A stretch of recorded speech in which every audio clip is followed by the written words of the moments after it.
Ang kwentong comics natin ngayon ay may pamagat na Sa Likod ng Payong. Sa Metro Manila, Lunes ng umaga, nagbabadya ang ulan.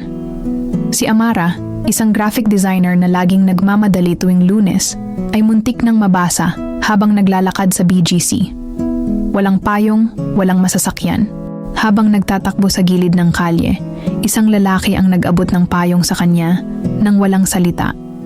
Ili, isang tahimik pero matalasang mata, barista sa malapit na kafe. Araw-araw silang nagkakasalubong, isang tango, isang ngiti, isang shared na payong.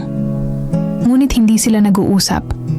Hanggang isang araw, isinulat ni Eli sa tasa ng kape ang, "Kung umuulan sa Lunes, gusto mo bang sumilong sa tabi ko?" Hindi lang iyon ang simula ng isang kilig-filled na kwento. Iyon ang simula ng pagbabago sa Lunes ni Amara.